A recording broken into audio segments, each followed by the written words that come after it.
नमस्कार साथियों, नमस्कार। लाहिरी डोभाल नमस्ते, अर्चना मीणा नमस्ते।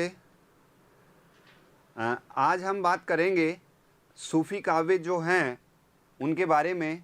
अब से पहले हमारी सूफ़ी काव्य की जो पृष्ठभूमि है उसको लेकर के काफ़ी बातें हुई। हमने एक ढंग से परिचर्चा की और सामान्य अवधारणाओं के साथ साथ तथ्यों की भी हमने बात की।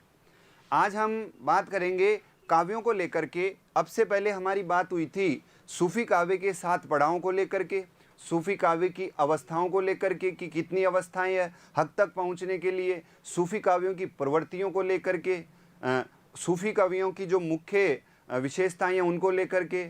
तो सामान्य अवधारणात्मक तथ्यों के बाद में अब हम बात करते हैं एक एक रचना के बारे में।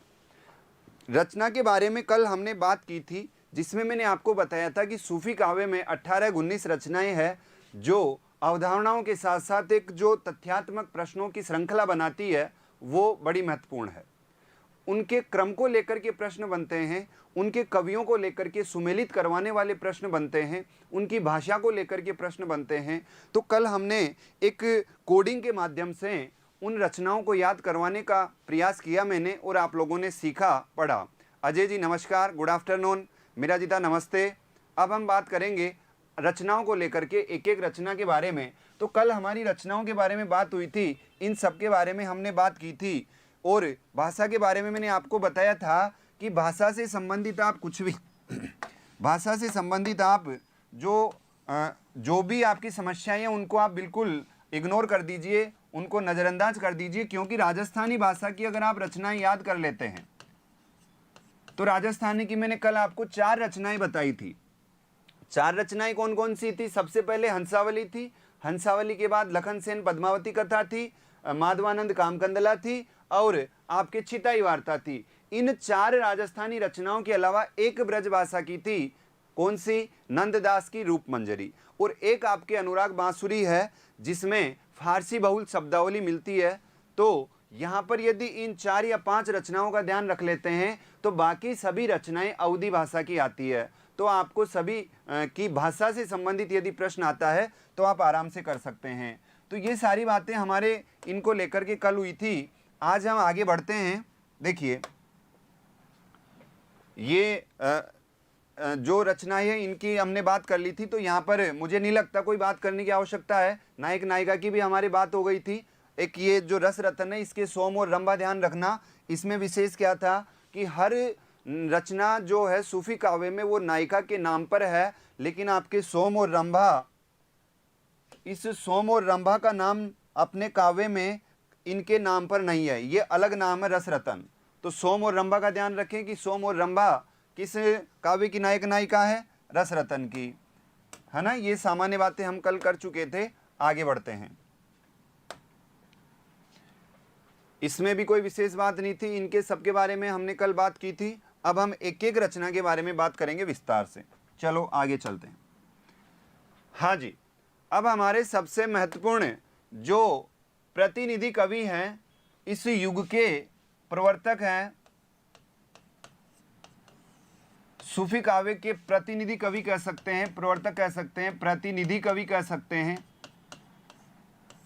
कालजयी कवि कह सकते हैं, कालजयी कवि कह सकते हैं। तो यहाँ पर इनका नाम आता है मलिक मोहम्मद जायसी का। अब हम एक एक रचना के बारे में बात करने वाले हैं। तो मलिक मोहम्मद जायसी ने जो रचना लिखी वो रचना कौन सी थी? पद्मावत। कौन सी रचना है? पद्मावत। देखिए, अब हम बात करते हैं पद्मावत के बारे में।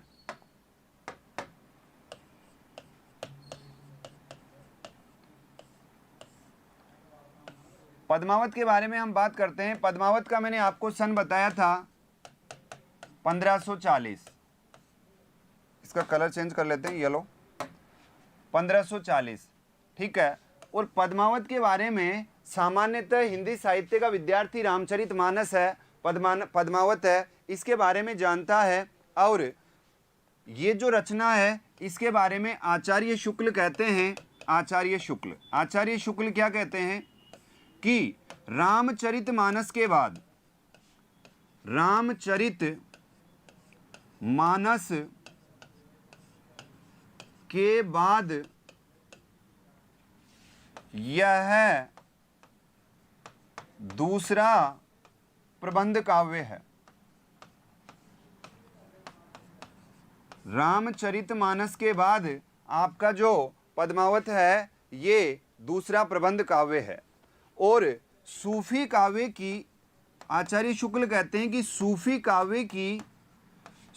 काव्य की यह प्रौढ़तम रचना है। कैसी रचना है? प्रौढ़तम रचना है। क्या है दोस्तों? सूफी काव्य की प्रौढ़तम रचना है। मान सिंह, गुड आफ्टरनून भाई। अब हम बात करते हैं आगे कि आचार्य शुक्ल ने कहा कि रामचरितमानस के बाद आपकी जो पद्मावत है ये दूसरा प्रबंध काव्य है और सूफी काव्य की कालजयी रचना है। फिर वो कहते हैं कि सूफी काव्य में यह एक प्रौढ़तम रचना है जो कि बहुत ज़्यादा गहराई अपने में ली हुई है। अब इसी के बारे में अपन बात करें विजयदेव नारायण शाही के बारे में। विजयदेव नारायण शाही ने इनके बारे में कहा है, पहली बात कही है, नाम लिख देता हूं मैं यहाँ पे, विजयदेव नारायण शाही। विजयदेव नारायण शाही ने कहा है कि जायसी पहले कवि हैं, जायसी पहले कवि हैं, सूफी बाद में, सूफी बाद में। ये बात क्यों कही है विजयदेव नारायण शाही ने?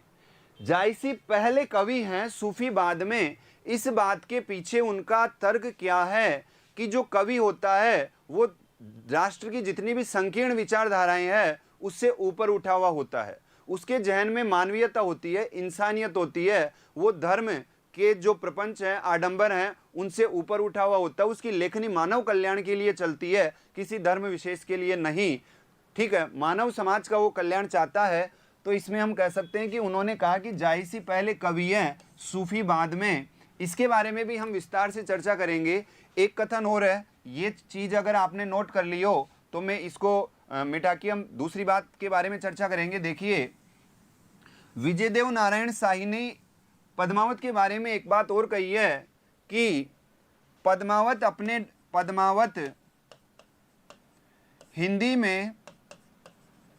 हिंदी में अपने ढंग की अकेली त्रासदी है। अकेली त्रासदी है। ये कथन भी किसका है? विजयदेव नारायण शाही का। विजयदेव नारायण शाही ने कहा है कि पद्मावत हिंदी में अपने ढंग की अकेली त्रासदी है। इसकी जो विचारधारा है, इसकी धर्मनिरपेक्षता से ऊपर उठकर के जो इन्होंने हिंदू और मुस्लिम दोनों का समन्वय करा के जो बातें कही है, इसकी जितनी गहराई है प्रेम तत्व को लेकर के, उन सभी चीज़ों को मद्देनजर रखते हुए विजयदेव नारायण शाही ने दूसरा जो कथन किया है वो कथन है कि पद्मावत हिंदी में अपने ढंग की त्रासदी है। जायसी पहले कवि हैं, सूफी बाद में, नंबर 1। नंबर 2, ये वाला कथन भी विजयदेव नारायण शाही का ही है। और एक कथन और पढ़ते हैं हम विजयदेव नारायण शाही का। उसमें वो कहते हैं कि जायसी को बेकुंठी प्रेम की तलाश, लिख देता हूं मैं यहाँ पे, देखिए, जायसी को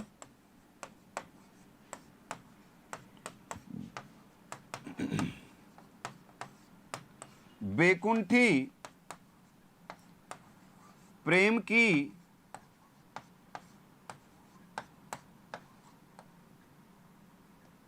तलाश नहीं है, बल्कि वो तो ऐसा प्रेम चाहते हैं, समझिएगा वाक्य को, बल्कि वो तो ऐसा प्रेम चाहते हैं जो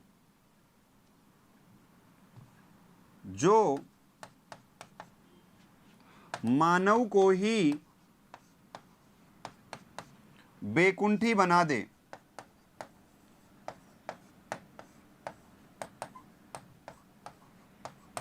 ये कथन भी विजयदेव नारायण शाही ने कहा है। उन्होंने कहा कि जायसी को बैकुंठी प्रेम की तलाश नहीं है। बैकुंठी प्रेम का मतलब है स्वर्गीय प्रेम, जो ईश्वर का स्वर्गीय प्रेम है। जन्नत के बारे में हम बात करते हैं, हक को प्राप्त करने की बात करते हैं, तो जायसी कहते हैं कि जायसी को बैकुंठी प्रेम की विजयदेव नारायण शाही इस ग्रंथ का अध्ययन करने के बाद कहते हैं कि जायसी को बैकुंठी प्रेम की तलाश नहीं है।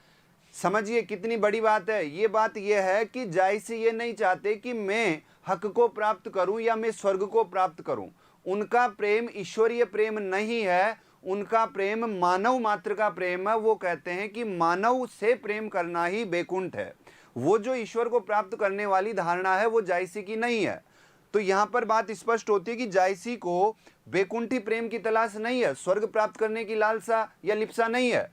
वो तो ऐसा प्रेम चाहते हैं जो मानव को ही बैकुंठी बना दे, अर्थात मानवीय प्रेम को इतना महत्व देते हैं कि मानव मात्र से ही प्रेम करने के बाद वो चाहते हैं कि हमारा कल्याण हो जाए। हम हिंदू मुस्लिम या जो भी मानव मात्र एक दूसरे से हम प्रेम कर रहे हैं या नायक नायिका है, तो वही बात आ जाती है। इश्क मजाजी का जो प्रेम है वो इतना प्रगाढ़ हो कि इश्क हकीकी अपने आप ही प्राप्त हो जाए। तो इसमें इस परिभाषा में विजयदेव नारायण शाही ने कहा है कि स्वर्गीय प्रेम की बजाय, ईश्वरीय प्रेम की बजाय मानवीय धरातल पर जो प्रेम किया जाता है वो ज़्यादा महत्व रखता है। ठीक है, ये परिभाषा किसकी है? विजयदेव नारायण शाही की। तो विजयदेव नारायण शाही की देखो इनका मतलब क्या है। इसमें वो एक गाना चलता है, तुझ में रब दिखता है यारा मैं क्या करूं। तो तुझ में रब, यहाँ पर वो चीज़ कैसे लागू होती है कि जो इंसान मानवीय धरातल पर रह करके यदि अपने प्रेमी में ही ईश्वर की झलक देखता है, तो वो परिभाषा ठीक किसने दी? विजय नारायण शाही ने, कि जायसी को बैकुंठी प्रेम की तलाश नहीं है, उसको तो वही रब दिखता है जिससे वो प्रेम करता है। ये परिभाषा किसकी है? विजयदेव नारायण शाही की। तो ये बात अपने जायसी के बारे में हमने बात की। आगे देखिए, एक शुक्ल के बारे में और बात करते हैं हम। शुक्ल ने इसे क्या कहा? शुक्ल ने इसे कहा, आगे चलते हैं।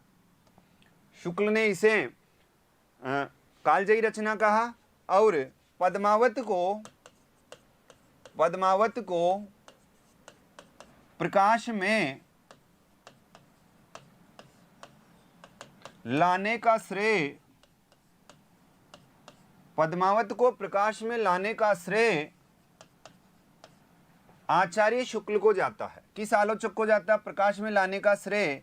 यदि हम कहें कि किस आलोचक को जाता है, किस आलोचक को जाता है, तो यहां पर आपका जवाब होगा आचार्य शुक्ल। आचार्य शुक्ल को जाता है क्योंकि उन्होंने जायसी ग्रंथावली की रचना की है। किसकी रचना की है? जायसी ग्रंथावली की। तो जायसी ग्रंथावली की रचना करने के बाद, ये जायसी कवि के बारे में अध्ययन करने के बाद, इसको पढ़ने के बाद और ज़्यादा साहित्य में जायसी का महत्व बढ़ जाता है। तो इसलिए कहा गया है कि पद्मावत को प्रकाश में लाने का श्रेय या पद्मावत का जो उद्धारक है वो जायसी को हम कह सकते हैं। एक बात और अपन आचार्य शुक्ल के बारे में पढ़ें। आचार्य शुक्ल, ध्यान रखिएगा, ये आचार्य शुक्ल की बात चल रही है। आचार्य शुक्ल ने एक बात और कही है। क्या है वो? कि पद्मावत को इन्होंने अन्योक्ति और समासोक्ति कह करके पुकारा है। पद्मावत को इन्होंने क्या क्या कहा है? पद्मावत को इन्होंने, नीचे लिख देता हूं यहां, पद्मावत को इन्होंने अन्योक्ति और समासोक्ति, पद्मावत को इन्होंने अन्योक्ति और समासोक्ति कहकर पुकारा है। किसने पुकारा है भाई? शुक्ल ने। तो ये जो सामान्य कथन है इनके बारे में आप ध्यान रखिएगा। मधु देवाल, नमस्ते मधु। अब हम बात करते हैं कि ये जो सामान्य कथन है, पद्मावत को इन्होंने अन्योक्ति और समासोक्ति कहकर पुकारा है, ये कथन किसका है? आचार्य शुक्ल का। आचार्य शुक्ल का। पद्मावत को प्रकाश में लाने का श्रेय किसको जाता है? आचार्य शुक्ल को। अब सामान्य हम आचार्य शुक्ल की बात करें तो शुक्ल ने कहा है, क्या कहा है शुक्ल ने? देखिए क्या कहा है। पद्मावत में जायसी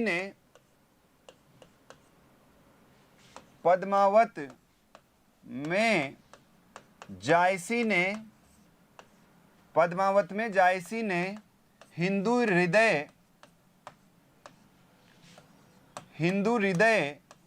और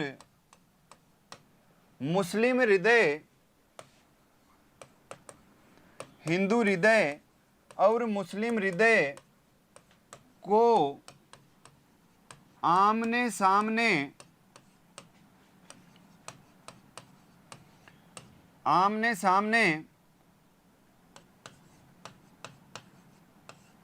रखकर समन्वय किया है।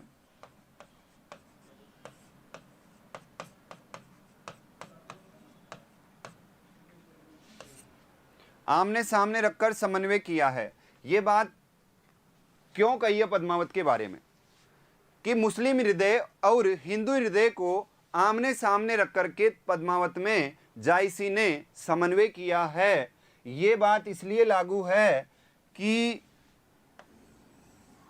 पद्मावत में अलाउद्दीन खिलजी की बात करें, हम रतन सेन की बात करें, तो बताइए अलाउद्दीन खिलजी किस संप्रदाय से संबंधित है? मुस्लिम संप्रदाय से।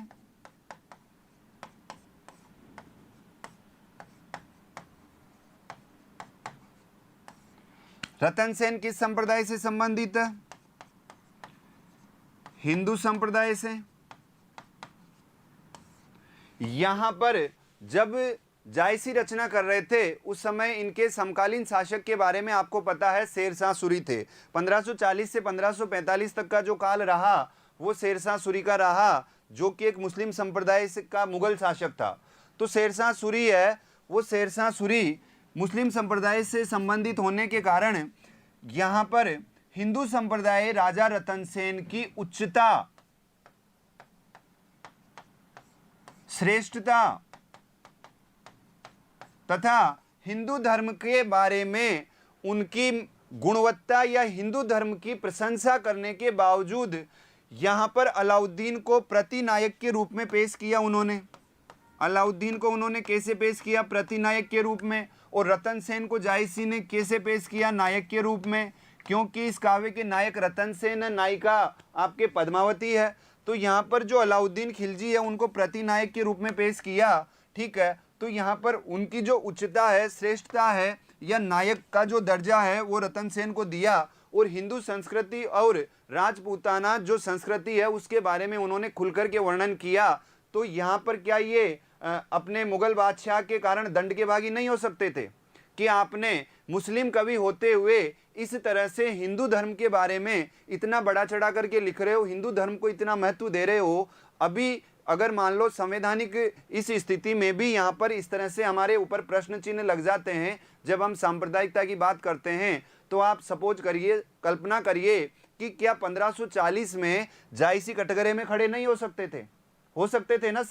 इस्लामी संप्रदाय को इन्होंने प्रतिनायक, जबकि नायक किसको बनाया इन्होंने? हिंदू संप्रदाय के राजा रतन सेन को। तो यहाँ पर ये जो बात है ये महत्व बात रखती है। इसलिए यह हम कह सकते हैं कि इन्होंने हिंदू हृदय और मुस्लिम हृदय दोनों को आमने सामने रखकर समन्वय किया। फिर दूसरी बात, इनके बारे में अगर अपन बात करें राघव चेतन की, तो राघव चेतन को खलनायक के रूप में पेश किया इन्होंने।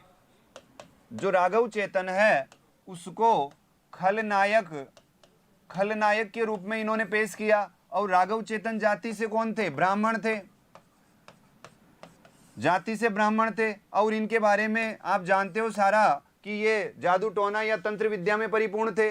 तो यहाँ पर उन्होंने राघव चेतन को खलनायक रूप में एक देशद्रोही जिसे हम कह सकते हैं, जो जहाँ खाता है वहीं पर उसी की निंदा करता है, तो यहाँ पर ये एक कृतज्ञ के रूप में पेश किया गया। कृतज्ञ के रूप में पेश किया गया, एक अपन इनको कह सकते हैं देशद्रोही के रूप में पेश किया गया। तो यहाँ पर जो ब्राह्मण संप्रदाय है, जिस समय 4 वर्णों का भी महत्व था अपने आप में, तो क्या ब्राह्मण संप्रदाय या जो पुरोहित वर्ग है वो अपने जो जायसी है उनके बारे में एक नकारात्मक विचारधारा नहीं रख सकता था क्या? नकारात्मक विचारधारा या जायसी के ऊपर प्रश्न चिन्ह लग जाता कि इन्होंने जो ब्राह्मण संप्रदाय है या पुरोहित वर्ग है तो उसके बारे में इस तरह से खलनायक के रूप में उनको पेश किया गया। तो यहाँ पर ये समस्या थी, लेकिन उनको पता है कि जो कवि है वो एक संप्रदाय से ऊपर उठ करके बात कर रहे हैं। कवि एक संप्रदाय को सामने लक्ष्य रख करके कोई कवि अपने रचना नहीं करता। तो यहाँ पर हमने जो बात कही कि जो जायसी हैं ये हिंदू मुस्लिम दोनों के हृदयों को आमने सामने रख करके, जिस तरह आप कबीर को पढ़ते हो, कबीर ने हिंदुओं के बारे में भी कहा कि हिंदुओं में ये कमी है और मुसलमानों के बारे में भी कहा, और कबीर ने तो सीधा व्यंग किया है, बहुत बुरी तरह कटाक्ष किया है। लेकिन जायसी ने अपने प्रेम तत्व को सामने रख करके इस तरह का वर्णन किया है कि सभी को वो स्वीकार्य हुआ और आत्मार्पित हुआ, और जायसी की पद्मावती को सबने सराहा। तो यहाँ पर हम जो वाक्य पढ़े कि इन्होंने दोनों को आमने सामने रख करके वेर विरोध मिटाने का प्रयास किया, तो वो इस हद तक सही है। ठीक है, तो ये सारी ये कोई सी भी समस्याएं, जैसे अभी संजय लीला भंसाली की जो पद्मावत रिलीज हुई थी, तो इससे आप समझ सकते हैं कि उसके रिलीज होने में कितना विरोधों का सामना करना पड़ा। लेकिन जब जायसी ने पद्मावत की रचना करी तब एकमात्र विरोध पूरे हिंदुस्तान में नहीं आया कि इस तरह की रचना उन्होंने कैसे कर दी। बस यही एक कारण है। अगर आप इसको संक्षिप्त में समझना चाहें तो यही आप कह सकते हैं कि जब मूवी का इतना विरोध हुआ, तो जब ये ग्रंथ लॉन्च किया गया, ग्रंथ जब साहित्य में सामने आया, इसका प्रकाशन हुआ, तब कोई विचारधारा या कोई, जबकि समय कितना था, आज तो फिर भी कोई विरोध नहीं होना चाहिए। पहले तो मुगल अपने बादशाह वाला जो राजवंश राजतंत्रात्मक शासन था, तो उस वक्त ज़्यादा विरोध की संभावना थी, ये दंडित हो सकते थे शेरशाह सूरी के द्वारा। लेकिन जब उस वक्त इस चीज़ को सराहा गया, प्रेम तत्व को सामने रख करके इस चीज़ को उन्होंने महत्व दिया, तो हमें ये पंक्ति समझ लेनी चाहिए कि बिल्कुल जो बात कही है कि इन्होंने मुस्लिम हृदय और हिंदू हृदय को आमने सामने रख करके अजनबीपन मिटाने का प्रयास किया, तो ये पंक्ति है इस पद्मावत के बारे में जो कि बिल्कुल तर्क संगत है। आगे बढ़ें, आगे चलते हैं। ठीक है, देखिए इसी में अपन अगर बात करें तो इसको थोड़ा सा पद्मिनी के बारे में बात कर लें कि पद्मावती और रतन सेन, पद्मावती और रतन सेन के प्रेमालाप का इसमें वर्णन किया गया है।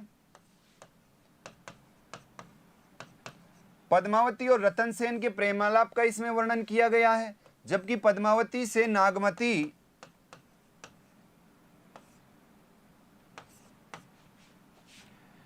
ईर्ष्या या द्वेष रखती है, अपनी जो सोतन है उसके तरीके से देखती है। तो इनके पारिवारिक कुछ झगड़े की बात भी इसमें आती है, पारिवारिक ग्रह क्लेश की बात भी इसमें सामने आती है। जब ये बात सामने आती है तो इसमें जो राजपूताना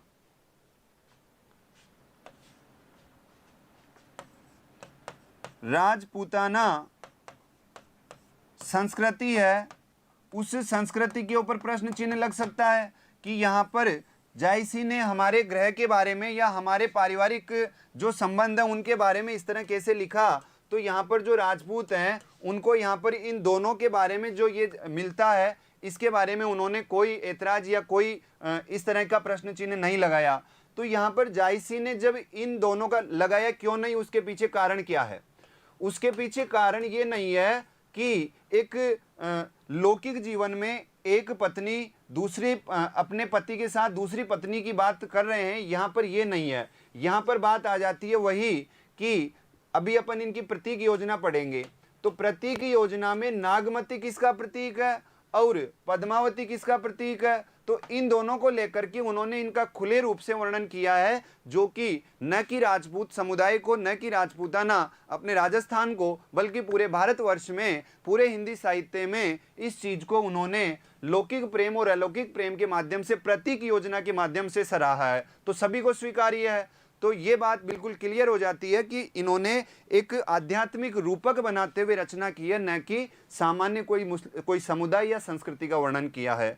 ठीक है, अब हम बात करते हैं आगे।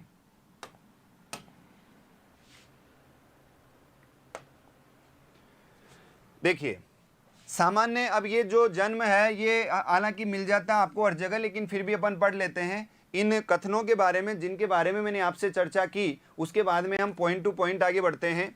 मलिक मोहम्मद जायसी इनका पूरा नाम है। जायसी का जन्म 1492 में जायस नगर में हुआ। इनके बारे में ये पंक्ति चलती है, जायस नगर मोरस्थानो। ठीक है, तो जायस नगर कहाँ है? रायबरेली में पड़ता है ये, रायबरेली यूपी। रायबरेली यूपी में ये जायस नगर पड़ता है, और जायस नगर के होने के कारण इनको जायसी कहा गया। क्या कहा गया? जायसी कहा गया। अमेठी के पास जायसी की समाधि बनी हुई है। कहा जाता है कि इनका अंतिम जो समय है वो अमेठी जो कस्बा है, अमेठी शहर है, उससे 2-4 मील दूर जंगल में इन्होंने व्यतीत किया और वहीं पर इनकी समाधि बनी हुई है। तो ये बात इनकी समाधि के संदर्भ में है कि अमेठी के पास में जो कि राहुल गांधी का निर्वाचन क्षेत्र है वहां पर अपने जायसी की समाधि है, याद रखिएगा। समकालीन शासक की बात करें तो शेरशाह सूरी है। समकालीन शासक कौन है? शेरशाह सूरी। शेरशाह सूरी। ये किंवदंती चलती है कि एक बार जायसी शेरशाह सूरी के दरबार में गए। ये जरूरी नहीं है सही हो, ये भी हो सकता है कि शेरशाह सूरी जायसी के पास आए हों, लेकिन जो भी है इनकी मुलाकात हुई। मुलाकात होने पर शेरशाह सूरी ने जायसी को देखा और उनकी हंसी छूट पड़ी। वो हंसी उन्होंने एक हट्टास वाली हंसी हंसी, तो जायसी को ये बहुत बुरा लगा। हंसी क्यों आई उनको, इसके पीछे कारण क्या है? इनके पीछे कारण है कि ये शारीरिक रूप से बहुत विकृत थे, बहुत कुरूप थे और भद्दे दिखते थे, पतले थे, एक आंख से अंधे थे, एक कान से बहरे थे। तो इस तरह के इनका जो रूप है वो बड़ा कुरूप था। तो कुरूप होते हुए जायसी से जब शेरशाह सूरी की मुलाकात हुई, जब इनकी मुलाकात हुई तो इसी मुलाकात के दौरान इनकी शेरशाह सूरी ने इन पर क्या हुआ? हंसी। शेरशाह सूरी को क्या आ गई? हंसी आ गई। इस हंसी के जवाब में यहाँ पर आपके जो जायसी हैं, जायसी ने कहा शेरशाह सूरी से कि मोही हसेसी की हसेसी कोहराई। हसेसी कोहराई। क्या कहा उन्होंने? कि मोही हसेसी की हसेसी कोहराई। इसका मतलब है कि शेरशाह सूरी महाराज, बादशाह, आप हंस रहे हो, आप मुझे ये बताएं कि आप मुझ पे हंस रहे हो या उस कुम्हार पे हंस रहे हो जिसने मुझे बनाया है। तो यहाँ पर शेरशाह सूरी एकदम स्तंभित हो गए और उन्होंने कहा कि यदि मैं अल्लाह पे, ईश्वर पे हंस रहा हूँ वो भी गलत है, क्योंकि सब उनकी रचना, उनकी सृष्टि है, और इस व्यक्ति के ऊपर हंस रहा हूँ तो वो भी गलत है। तो उनके चरणों में गिर जाते हैं और चरणों में गिर करके माफ़ी मांगते हैं। तो ये पंक्ति उनकी जायसी के संदर्भ में है कि मोही हसेसी की हसेसी कोहराई, कि तुम मुझ पर हंस रहे हो या फिर मेरे को बनाने वाले उस कुम्हार पर हंस रहे हो जिसने मुझे विकृत रूप प्रदान किया। तो आप ये तो बताइए कि आप हंस किसके ऊपर रहे हो। तो वो उनको क्षमा याचना करते हुए जायसी की लेखनी के कायल हो जाते हैं, और पद्मावत को पढ़ने के बाद या फिर पद्मावत या जायसी की जो भी रचनाएं हैं उनको पढ़ने के बाद वो जायसी का बहुत सम्मान करते हैं। और ये कहा जाता है कि जायसी की कलम में जितना वियोग है उतना कहीं नहीं है। जायसी को जो भी पढ़ता है वो रोने लग जाता है, उसकी आंखों में आंसू आ जाते हैं। देखिए यहाँ पर, शेरशाह दहली सुल्तानो चारों खंड तपे जस भानु, इस पंक्ति को देखिए। समकालीन शासक के बारे में ये पंक्ति प्रचलित है। इस पंक्ति से हमें पता चलता है कि जायसी का जो समकालीन शासक है वो कौन है? शेरशाह। शेरशाह दहली सुल्तानो, शेरशाह दहली के सुल्तान हैं। चारों खंड तपे जस भानु, चारों खंडों में वो सूर्य के समान प्रतापी हैं। ओही छाज राज ओ पातू, सब राजा मुँह धरा ललाटू, सब राजा उनका सम्मान करते हैं और उनके सामने नतमस्तक होते हैं। तो ये जो पंक्तियां हैं, इन पंक्तियों से हमें पता चलता है कि जायसी के समकालीन शासक कौन है? शेरशाह सूरी। आगे देखिए, मोही का हसेसी की हसेसी कोहराई, इसके बारे में अभी अपन ने जिक्र किया, अभी हमने चर्चा की कि जब शेरशाह सूरी की मुलाकात हुई जायसी से, तो जायसी ने शेरशाह सूरी के हंसने के जवाब में जायसी ने ये पंक्ति कही थी। याद रखिएगा पंक्ति को, एग्जाम में आई पंक्ति सुमेलित करिए, यह किससे संबंधित है, तो ये सारे वक्तव्य आपको ध्यान में होने चाहिए। आगे बात करता हूं मैं। मोहम्मद कवि या प्रेम का ना तन रक्त न मांसू, ये लाइन इनके व्यक्तित्व के बारे में जानकारी देती है। इनके व्यक्तित्व की जानकारी मिलती है इस लाइन से कि मोहम्मद कवि है प्रेम का, कि ये जो मलिक मोहम्मद है ये कैसा कवि है? ये प्रेम का कवि है। मलिक मोहम्मद कैसा कवि है? प्रेम का कवि है। यहां पर एक अगर आपसे मैं प्रश्न पूछूं तो क्या आप उसका जवाब दे पाएंगे? बताइए।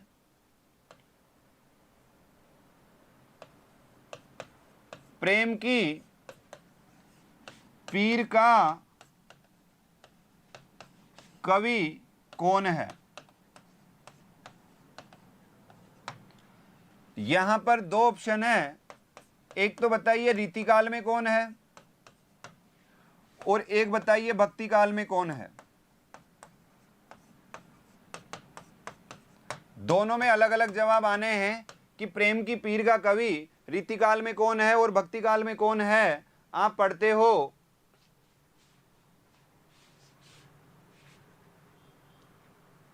ठीक है, आप पढ़ते हो कि प्रेम की पीर का कवि रीतिकाल में कौन है और भक्ति काल में कौन है। इसका जवाब बताइए। आगे मैं चर्चा करूंगा इसकी बाद में, पहले यदि आपको आता है तो आप जवाब बताइए। अब हम चलते हैं आगे।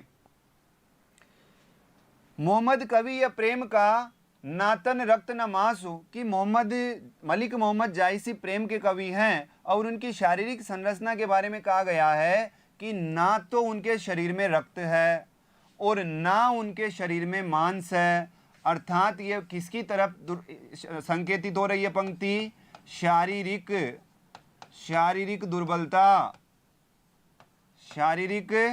दुर्बलता की तरफ संकेत कर रहे हैं कि ये केवल प्रेम तत्व के कवि है, न तो उनके शरीर में रक्त है न उनके शरीर में मांस है।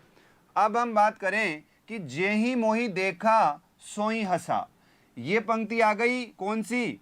हंसने वाली, कि जिसने भी मुझे देखा, जैसे कि शेरशाह सूरी ने देखा और शेरशाह सूरी हंसे।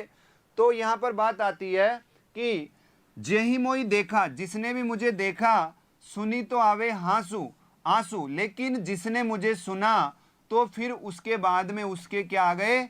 आंसू आते हैं। मुझे देखते ही तो लोग हंसते हैं, लेकिन जब मुझे सुनते हैं तो लोग करुण हृदय करके और रोने लग जाते हैं, उनकी आंखों में आंसू आ जाते हैं। तो भक्ति काल में यदि प्रेम की वेदना, प्रेम की पीड़ा यदि पाई जाती है तो वो जायसी के काव्य में पाई जाती है। ठीक है, आगे हम बात करेंगे। गुरु शेख मोहिदी, जायसी के गुरु कौन है? शेख मोहिदी। लेकिन आप ध्यान रखिएगा कि यदि आपको पद्मावत के अनुसार पूछे कि पद्मावत ग्रंथ में जायसी के गुरु कौन है, तो सैयद अशरफ का नाम आना है कि पद्मावत ग्रंथ के अनुसार सैयद अशरफ है। लेकिन यदि आपसे सीधा सीधा पूछता है कि जायसी के गुरु कौन है, तो जायसी के गुरु हैं शेख मोहिदी। ठीक है, यहाँ पर जवाब बिल्कुल आया कि मीराजिता ने कहा कि रीति काल में प्रेम की पीर के कवि घनानंद हैं, जबकि भक्ति काल में जायसी है। मीराजिता ने बिल्कुल सही कहा। ठीक है, घनानंद, मान सिंह ने घनानंद बताया। पूनम शर्मा नमस्ते। मान सिंह ने जायसी, बिल्कुल सही कह रहे हो आप। प्रतीक खत्री नमस्कार भाई। अब यहाँ पर बिल्कुल सही जवाब है आपका। अगर काल के हिसाब से पूछे तो भक्ति काल में आपको जायसी का नाम लेना है, जबकि रीति काल में घनानंद है, क्योंकि आपके सामने लिख रखा है कि मोहम्मद कवि या प्रेम का ना तन रक्त ना मांसू, जेहि मोई देखा सोई हंसा, जिसने भी मुझे देखा वो हंसने लगा। क्योंकि वो कौन थे? कुरूप थे, शारीरिक कुरूप थे, बहुत विकृत थे। सुने तो आवे आंसू, लेकिन जिसने भी मुझे सुना, अर्थात उनका काव्य का पाठ किया, तो फिर उसकी आंखों से जो विरह रूपी ज्वाला है जो उनके काव्य में पाई जाती है, प्रेम अपने प्रेम तत्व के प्रति, अपने हकीकी को प्राप्त करने के लिए जो उनके विरह में वेदना है, उस वेदना को सुनकर के पाठक के मन में, पाठक का हृदय द्रवित हो जाता है और उसकी अश्रुधारा प्रवाहित होने लग जाती है। तो ये यहाँ पर जायसी के बारे में कहा गया है। आप याद रखिएगा, आपसे पूछे कि किसके संदर्भ में है तो आप बिल्कुल जवाब देंगे कि ये जायसी के संदर्भ में कही गई उक्ति है। यहां तक हमारी बात हो गई। ये बात हमने की थी कि मानस के बाद में जो दूसरा महत्वपूर्ण प्रबंधात्मक काव्य है वो कौन सा है? पद्मावत है। बात करते हैं अलंकार की। जायसी का अलंकार दोस्तों हेतुत्प्रेक्षा है। जायसी का कौन सा अलंकार है? हेतुत्प्रेक्षा। यदि आपसे तुलसी का अलंकार पूछे कि तुलसी का जो प्रिय अलंकार है वो कौन सा है, तो रूपक अलंकार बताएंगे। रूपक में भी सांग रूपक। अगर बात करें तुलसी बाबा की कि बताइए तुलसी बाबा का प्रिय अलंकार कौन सा है, तो आप जवाब देंगे सांग रूपक। तुलसी बाबा का कौन सा है? सांग रूपक। जबकि जायसी का कौन सा है? हेतुत्प्रेक्षा। आगे चलते हैं। जायसी ने कड़वकबद्ध शैली अपनाई, कोई शक है क्या आपको? कड़वकबद्ध शैली अपनाई जायसी ने। कड़वकबद्ध क्या है? जायसी और उस्मान से पहले देखिए कड़वकबद्ध क्या है, पहले हमारी शायद बात हो चुकी। अपनी जो प्रबंधात्मक हमने इसकी विशेषताएं पढ़ी थी उनमें कड़वकबद्धता। कड़वकबद्धता क्या है? इसमें आपसे मैं बताऊं कि जो आपके जायसी हैं, या उस्मान ले लो, उस्मान और जायसी, इनके पूर्व जो अनुपात चल रहा था वो अनुपात चल रहा था 5:1 का, अर्थात 5 अर्धालियां और 1 दोहा, ये अनुपात चल रहा था। लेकिन जायसी और उस्मान ने इस अनुपात को बढ़ा करके 7:1 का अनुपात कर दिया। तो यहां पर 7 तो क्या होगी? अर्धालियां, 7 अर्धालियां और 7 अर्धालियों के बाद 1 दोहा।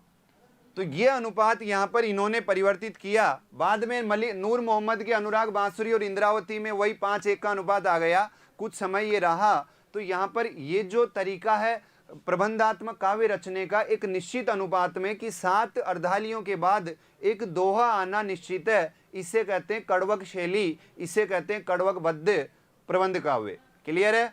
आगे बात करते हैं।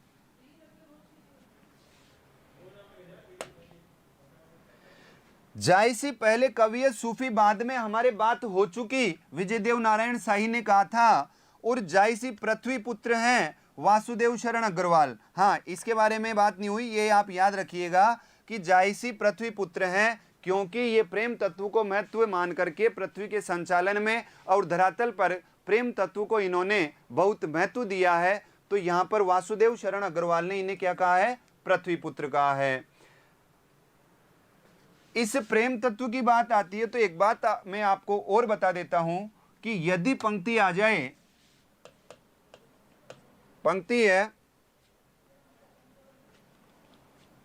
मानुष प्रेम भयं बेकुंठी, मानुष प्रेम भयहूं बेकुंठी, मानुष प्रेम भयं बेकुंठी, नाहित कार छार भरी मुट्ठी, नाहित कार छार भरी मुट्ठी। आपको ये पंक्ति किसकी लग रही है? वैसे ही मैं आपसे पूछ रहा हूं, जवाब दीजिए कि ये पंक्ति किस रचनाकार की है। क्या आपको मानुष प्रेम भयं बेकुंठी ये वाली पंक्ति तुलसी की तरफ नहीं ले जा रही? अगर आपको पता नहीं है तो बिल्कुल मानुष प्रेम भयं बेकुंठी ये पंक्ति हमें जताती है कि शायद तुलसीदास की हो, कि इस तरह की मानुष प्रेम भयं बेकुंठी तुलसीदास की तरह हमें लग रहा है, प्रतीति हो रही है कि शायद तुलसी की पंक्ति हो सकती है। लेकिन ये तुलसी की पंक्ति नहीं है, ध्यान रखिएगा। तुलसी बाबा की पंक्ति नहीं है ये मलिक मोहम्मद जायसी की पंक्ति है। किसकी पंक्ति है? ये जायसी की पंक्ति है। और ये पंक्ति क्यों कही गई है? ये पंक्ति क्यों कही गई है? क्या कारण है इसका? देखिए, मानुष प्रेम मनुष्य का प्रेम, मनुष्य का प्रेम। भयहु बेकुंठी, मनुष्य का प्रेम ही बेकुंठ है। मनुष्य का प्रेम ही क्या है? बेकुंठ है। बेकुंठ मतलब स्वर्ग है। यही बात मैंने आपसे प्रारंभ में जब पद्मावत के बारे में बात की थी तब कहा था कि पद्मावत धरातलीय प्रेम को महत्व देते हैं, लौकिक प्रेम को महत्व देते हैं, वो बेकुंठी वाले प्रेम को महत्व नहीं देते। तो यहाँ पर जो अभी मैंने बात कही थी आपसे, विजयदेव नारायण साई ने कहा था कि जायसी का प्रेम बेकुंठी प्रेम नहीं है, वो तो अपने प्रेमी को ही बेकुंठ मानते हैं, अपने प्रेमी को ही वो बेकुंठ रूप में स्वीकार करते हैं। किसने कहा था? विजयदेव नारायण साई ने कहा था। किसने कहा था? विजयदेव नारायण साई ने कहा था कि जो जायसी का प्रेम है वो बेकुंठी प्रेम नहीं है, वो तो अपने प्रियतम या अपनी प्रियतमा का प्रेम ही बेकुंठी प्रेम मानते हैं। तो आ गई ना वही बात कि मानुष प्रेम भयउ बेकुंठी, कि मनुष्य का जो प्रेम है वही बेकुंठी है, वही स्वर्ग है, अन्यथा कोई स्वर्ग नहीं है। यदि आपने यहाँ प्रेम नहीं किया तो फिर आपको स्वर्ग की कोई लालसा नहीं होनी चाहिए। आपको मानव कल्याण या अपने मनुष्य के लिए प्रेम का तत्व रूपी जो है उसका महत्व स्वीकार करना चाहिए। तो ये इसी पंक्ति से सिद्ध होता है। क्लियर है? आगे चलते हैं। जायसी पृथ्वी पुत्र किसने कहा? वासुदेव शरण अग्रवाल ने।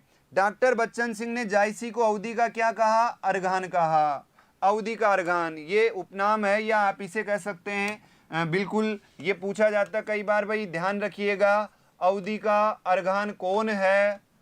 अवधि का अर्घान, अवधि का अर्घान कौन है? अवधि का अर्घान जायसी है। कौन है? जायसी। ठीक है, आगे चलते हैं। आगे क्या ये क्लियर हो गई हमारी पीपीटी? आगे हम दूसरी स्लाइड लेते हैं, क्योंकि हमें सिर्फ ग्रंथों के बारे में बात करनी है। हम इसकी पूरी पृष्ठभूमि के बारे में विस्तृत चर्चा कर चुके। थोड़ा सा हम तथ्यात्मक जानकारी लेते हैं ताकि हमारा कोर्स भी आगे बढ़ता रहे लगातार। जायसी की काव्य रचनाएं, जायसी की काव्य रचनाओं में आपको पता है कि आखिरी कलाम इनकी पहली रचना मानी जाती है, पहली रचना मानते हैं। आखिरी कलाम को जायसी की पहली रचना मानते हैं। इसके अलावा अखरावट है और पद्मावत है, ये तो है प्रमाणिक। ये रचना, तीनों रचनाएं कैसी है? प्रमाणिक रचनाएं है। इनके अलावा आपके चित्रलेखा है, मसलनामा है, कहरनामा है, कन्नावत है, ये भी मिलती है। लेकिन ये आखिरी कलाम, अखरावट और पद्मावत, इनके बारे में हम विस्तृत चर्चा करने वाले हैं। पहले हम अभी बात कर रहे हैं पद्मावत की, तो पद्मावत के बाद में हम बात करने वाले हैं अखरावट और आखिरी कलाम की। तो पहले हम पद्मावत के बारे में चर्चा करते हैं। ये इनकी प्रमाणिक रचनाएं मानी जाती है, तो ये रचनाओं के बारे में आपको ध्यान होना चाहिए। आगे चलते हैं।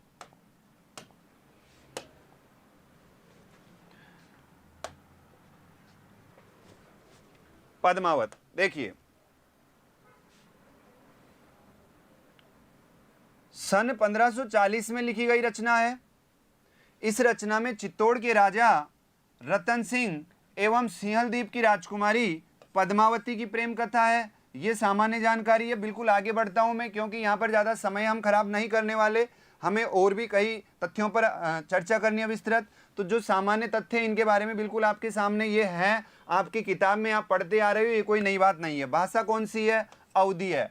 क्यों है अवधी? क्यों अवधी? इसलिए है कि आपको राजस्थानी 4 भाषाओं का पता है। हंसावली की राजस्थानी है, माधवानंद कामकंदला की राजस्थानी है, लखन सेन पद्मावती की राजस्थानी है और छिताई वार्ता की राजस्थानी है। आपको ब्रज भाषा का भी पता है। नंददास की रूपमंजरी कौन सी है? ब्रज है। आपको फारसी का भी पता है। अनुराग बांसुरी फारसी तत्सम शब्दावली वाली भाषा है। अब जो बची जो कौन सी आ गई? सारी अवधी आ गई।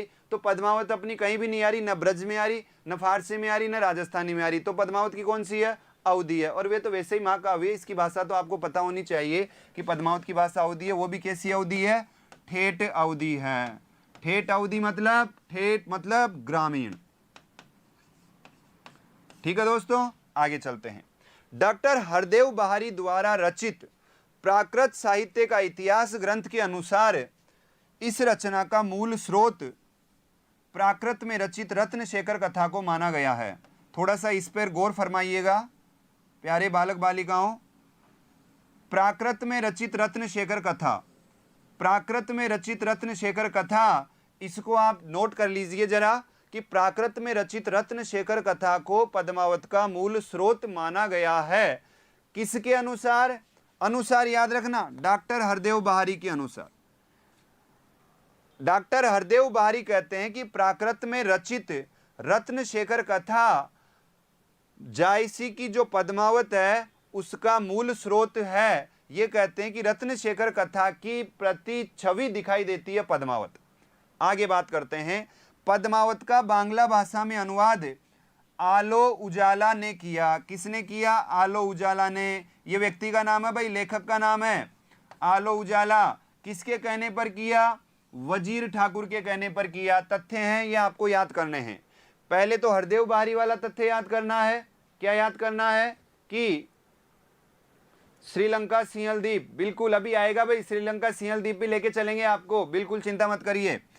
ये जो मूल स्रोत है ये प्राकृत में रत्नशेखर की कथा को माना गया है, और ये जो बांग्ला भाषा में अनुवाद करने वाला व्यक्ति है वो आलो उजाला है। और आलो उजाला किसके कहने पर किया इसका बांग्ला में अनुवाद? वजीर ठाकुर के कहने पर किया। तो ये दोनों तथ्य आपको याद होने चाहिए, आप नोट कर लीजिएगा या स्क्रीनशॉट ले लीजिएगा। आगे चलते हैं।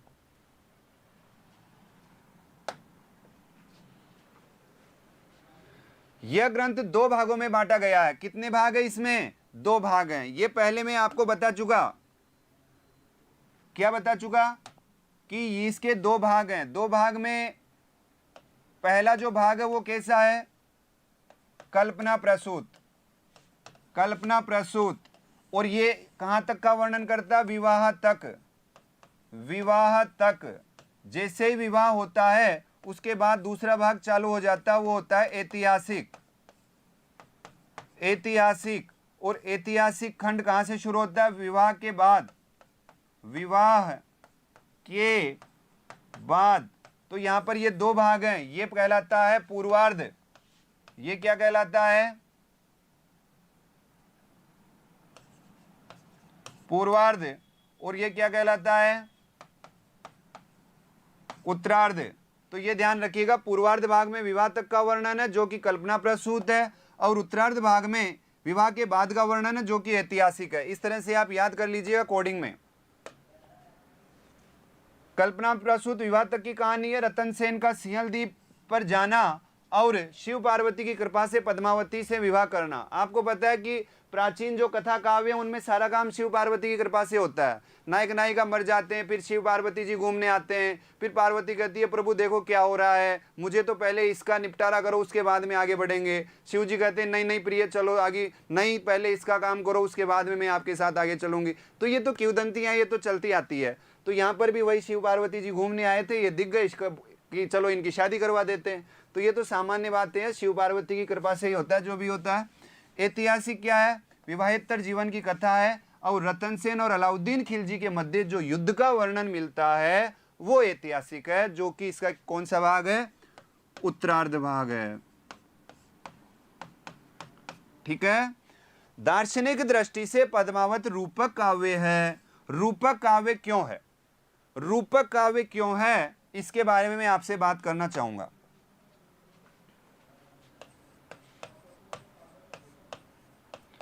रूपक काव्य क्यों है? दार्शनिक दृष्टि से पद्मावत रूपक काव्य क्यों है? रूपक में क्या होता है? रूपक में होता है कि आरोप किया जाता है, जबरदस्ती मान लिया जाता है कि हाँ ऐसा है। उपमेय का उपमान पर क्या होता है? आरोप होता है। किसमें? रूपक में। उपमेय का उपमान पर आरोप होता है रूपक में। तो रूपक काव्य क्यों है? रूपक काव्य इसलिए कि इसमें प्रतीक योजना है। पद्मावत में क्या है? टोटल प्रतीक योजना है। इसमें प्रतीकों के माध्यम से सारी संवेदनाएं प्रकट की गई है। प्रतीक योजना क्या है? देखिए, प्रतीक योजना इसकी सबसे पहले अपन चलते हैं चित्तौड़ में। अगर चित्तौड़ की बात करें तो चित्तौड़ किसका प्रतीक है? चित्तौड़ तन का प्रतीक है। चित्तौड़ के बाद में चलते अपन रतन सेन के पास। रतन सेन किसका प्रतीक है? रतन सेन मन का प्रतीक है। चित्तौड़ तन का प्रतीक है, तन मतलब अपन शरीर कह सकते हैं यहाँ पर, और रतन सेन किसका प्रतीक है? मन का प्रतीक है।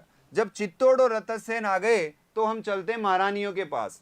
महारानियों में दोनों का नाम लेंगे हम, नंबर 3 और नंबर 4। नंबर 3 पर लेंगे हम पद्मावती और नंबर 4 पर हम रखेंगे नागमती। इन दोनों का याद हो गया क्या? चित्तौड़ तन और रतन सेन मन, चित्तौड़ को शरीर के रूप में माना गया है। अब दोनों महारानी आती है तो दोनों महारानियों की बात करें तो पद्मावती और नागमती है। अब आपको पता है कि सूफी काव्य में जो आत्मा होती है वो आत्मा अपने आप को पुरुष का प्रतीक मानती है और अपनी प्रियतमा को प्राप्त करने के लिए, उस हक को प्राप्त करने के लिए उसको स्त्री मान करके अपनी प्रियतमा मानती है। तो यहाँ पर रतन सेन आत्मा का प्रतीक है और आपके पद्मावती परमात्मा का प्रतीक है। रतन सेन पद्मावती को प्राप्त करना चाहते हैं तो मतलब वो अपने हकीकी को प्राप्त करना चाहते हैं। तो यहाँ पर जो पद्मावती है वो पद्मावती सात्विक बुद्धि का प्रतीक है। किसका प्रतीक है? सात्विक बुद्धि का, सात्विक बुद्धि का। जबकि नागमती सांसारिक बुद्धि का प्रतीक है। सांसारिक जो भी दुख पीड़ा, जो सारी सब कुछ कष्ट है, उनका प्रतीक कौन है? नागमती, सांसारिक बुद्धि। ठीक है, दोनों की बातें क्लियर हो गई। आगे हम बढ़ते हैं। नागमती, इनके बाद में अपने बाहरी अपन तत्व ले तो आता है हीरामन तोता। हीरामन तोता गुरुजी का प्रतीक है। किसका प्रतीक है? गुरु का। हीरामन तोता के बाद में हम लेते हैं राघव चेतन। हाँ, राघव चेतन। और राघव चेतन किसका प्रतीक है? शैतानी आत्मा का, शैतानी आत्मा। और राघव चेतन के बाद में हम यदि अलाउद्दीन को लें तो अलाउद्दीन खिलजी। अलाउद्दीन खिलजी किसका प्रतीक है? माया का। माया का प्रतीक क्यों है? कि जो भी संसार में आता है माया के वशीभूत होकर के यहीं पर मोह माया में फंसकर यह रह जाता है। तो अलाउद्दीन खिलजी किसकी ओर लालायित हो रहे थे? माया की ओर। तो अलाउद्दीन का पद्मावती की तरफ आकर्षित होना माया है, जबकि रतन सेन का पद्मावती की तरफ आकर्षित होना हकीकी को प्राप्त करना है। ठीक है, ये चीज है। तो यहां पर जो हमने कहा कि जायसी मुस्लिम हृदय तथा हिंदू हृदय को आमने सामने रखकर अजनबीपन मिटाने का प्रयास किया है, तो यहां पर प्रश्न चिन्ह लग सकता था जायसी के ग्रंथ पर कि जब रतन सेन पद्मावती को प्राप्त करना चाह रहे हैं तो वो तो ईश्वर को प्राप्त करना चाह रहे हैं, तो जब अलाउद्दीन पद्मावती को प्राप्त करना चाह रहा तो फिर उसमें इतना अंतर क्यों? दोनों ही मनुष्य है, दोनों ही अपने प्रेम तत्व की तरफ अग्रसर हो रहे हैं। तो यहाँ पर ये चीजें इस सांप्रदायिक तक से ऊपर उठ करके है, जिसको सभी ने बिना कोई विवाद के स्वीकार कर लिया। इसलिए जायसी का पद्मावत एक प्रतिनिधि काव्य है और कालजयी रचना माना जाता है। तो यहाँ पर ये माया का प्रतीक है। और इसमें कौन बचा? आपके हीरामन तोता आ गया, राघव चेतन आ गया, सिंहल द्वीप ले लीजिए। सिंहल द्वीप की चर्चा भी कर रहे थे अभी। सिंहल द्वीप, हाँ, लाहरी डोभाल सिंहल द्वीप के लिए कह रहे थे, तो ये सिंहल द्वीप हम लेते हैं। तो सिंहल द्वीप को आप कह सकते हैं अपना हृदय का प्रतीक। किसका प्रतीक? हृदय का प्रतीक। ये इसकी प्रतीक योजना है। इसलिए पद्मावत को क्या कहा गया है? रूपक काव्य कहा गया है, क्योंकि रूपक में उपमेय का उपमान पर जबरदस्ती आरोप किया जाता है। तो ये वर्णन तो इस तरह से कर रहे हैं, लौकिक वर्णन कर रहे हैं, लेकिन इनका सारा का सारा संकेतित जो भाव है वो अलौकिक है, इसके हकीकी तरफ है। तो यहाँ पर ये प्रतीक योजना इसीलिए इस ग्रंथ में समाई है और इसीलिए इसको रूपक काव्य कहा गया है। क्लियर है? आगे बढ़ते हैं। कुल खंड 57। भाई ये जो पद्मावत है इसमें कितने खंड हैं? 57 खंड हैं। ठीक है, 57 खंड हैं। आगे बात करते हैं, प्रमुख रस कौन सा है? श्रृंगार रस है। श्रृंगार में भी कौन सा? वियोग श्रृंगार। क्योंकि पूरे के पूरे सूफी काव्य में ही वियोग श्रृंगार की प्रधानता है। वियोग श्रृंगार। आगे चलो, गौण रस वीर रस है। पद्मावत का 12 मासा वर्णन आषाढ़ मास से शुरू होता है। पद्मावत का 12 मासा वर्णन कहां से शुरू होता है? आषाढ़ मास से। साहित्य में जितने भी वर्णन है आपको उनका महा पूछा जाता है कि किसका वर्णन। राजमती का जो वर्णन है, राजमती कौन सी? एमपी वाली राजमती, विग्रहराज चतुर्थ, ठीक है, राजमती। तो राजमती का जो वीर वर्णन है वो कार्तिक मास से शुरू होता है, लेकिन यहां पर पद्मावत का जो वीर वर्णन है वो आषाढ़ मास से शुरू होता है, ठीक है। इसके बारे में कहा जाता है चढ़े आषाढ़ गगन घन गाजा, अर्थात ये पहली पंक्ति है इसकी कि चढ़े आषाढ़ गगन घन गाजा। ये इसके वीर की पहली पंक्ति है कि जैसे ही आषाढ़ माह आता है तो आसमान में, गगन में जो बादल हैं वो गर्जना करने लगते हैं। तो पद्मावत का 12 मासा वर्णन आषाढ़ मास से शुरू होता है और इसकी पंक्ति है चढ़े आषाढ़ गगन घन गाजा। आगे चलते हैं, देखिए पद्मावत के आरंभ में ईश स्तुति है, जिसको हम कौन सी शैली कहते हैं? मसनवी शैली। कौन सी शैली कहते हैं? मसनवी शैली। बिल्कुल। सुमरो आदि एक करतारू, जही जिद दीन किन संसारू। ये ईश्वर के बारे में कहा गई है, ईश वंदना है। आचार्य शुक्ल के अनुसार प्रथम बड़ा महाकाव्य है, लेकिन हिंदी का प्रथम महाकाव्य पृथ्वीराज रासो माना गया है। दोनों ने ही शुक्ल को माना है। हिंदी का प्रथम महाकाव्य पृथ्वीराज रासो। खड़ी बोली का प्रथम महाकाव्य कौन सा है? खड़ी बोली का अयोध्या सिंह उपाध्याय का प्रिय प्रवास। खड़ी बोली का पहला महाकाव्य प्रिय प्रवास है अयोध्या सिंह उपाध्याय का। हिंदी का पहला महाकाव्य पृथ्वीराज रासो है, जबकि इसे हिंदी का बड़ा महाकाव्य कहा गया है। यदि प्रथम महाकाव्य आए तो पृथ्वीराज रासो, लेकिन हिंदी का बड़ा महाकाव्य आए तो कौन सा है? पद्मावत। हिंदी में खड़ी बोली का पहला महाकाव्य आए तो कौन सा है? प्रिय प्रवास। इन चीजों का आप ध्यान रखिएगा। जायसी की प्रेम की वेदना का कवि कहते हैं आचार्य शुक्ल। अभी हमारी बात हो गई इस बारे में कि जायसी कैसे कवि है? प्रेम की वेदना के कवि है। नागमती वियोग खंड हिंदी साहित्य की अमूल्य धरोहर है। ये बात कौन कहता है? आचार्य शुक्ल। आचार्य शुक्ल के बारे में हमने काफ़ी कथनों के बारे में बात की, लेकिन वहाँ पर हमारा ये कथन और आप ऐड कर लीजिएगा कि नागमती वियोग खंड हिंदी साहित्य की अमूल्य धरोहर है। ये कथन भी किसका है? आचार्य शुक्ल का, ठीक है। अब हम बात करते हैं कि जायसी व उस्मान के पूर्ववर्ती कवि 5-5 अर्धालियों के बीच एक एक दोहा रखते हैं, जबकि ये दोनों 7-7 अर्धालियों के बीच एक एक दोहा रखते हैं। ये बात हो गई कि आपने एक बार जो मैं आपको बता रहा हूं बिल्कुल क्लियर हो रहा है क्या? 100%। एक बार आपका जवाब दे दीजिए, फिर हम आगे बढ़ते हैं, ठीक है। यदि समझ में आ रहा है तो, वरना और धीरे समझाऊं और चीज़ों को विस्तृत रूप से समझाऊं। एक बार हम बात करते हैं कि कड़वक शैली की बात आती है तो कड़वक शैली के सर्वप्रथम प्रयोगकर्ता कौन है? स्वयंभू हैं। कड़वक शैली के सर्वप्रथम ये जो दोहा चौपाई वाला जो आंकड़ा है कि एक निश्चित चौपाई के अंतराल के बाद जो दोहा रखने की जो शैली है, ये कड़वक शैली कहलाती है। और कड़वक शैली के प्रथम प्रयोगकर्ता कौन है? स्वयंभू, ठीक है। अब हम आगे चलते हैं। तो ये हमारे, इससे हमारा क्या है, कोर्स की तरफ भी हम ध्यान रखें, क्योंकि अवधारणाओं में हम घूमते रहेंगे तो हमारा कोर्स कैसे होगा। तो हम आगे चलते हैं ताकि हम थोड़ा सा सूफी काव्य को कवर भी करें, ताकि सूफी काव्य हमने पढ़ा। अब देखो यहाँ पर ये क्या है? ये पद्य है। इसकी मैं बात करना चाहूंगा आपसे, ठीक है, ओके। अब देखिए, अभी आपने पढ़ा, क्या पढ़ा आपने? वापस देखिए, समझा भी दिया मैंने और आपने पढ़ भी लिया। इस पॉइंट को पढ़िए, जायसी और उस्मान, जो मैंने ये ब्लॉक किया, इस पॉइंट को पढ़िए फटाफट से। पढ़िए एक बार इस लाइन को। जायसी और उस्मान के पूर्ववर्ती कवि 5-5 अर्धालियों पर एक एक दोहा रखते थे, जबकि जायसी और उस्मान ने इस अनुपात को 7-7 कर दिया, यानी 7 के बाद में एक दोहा रखने लग गए। इसी को समझाने के लिए कि ये क्या बला है, ये क्या चीज है, मैंने यहां पर एक पद्य रख दिया।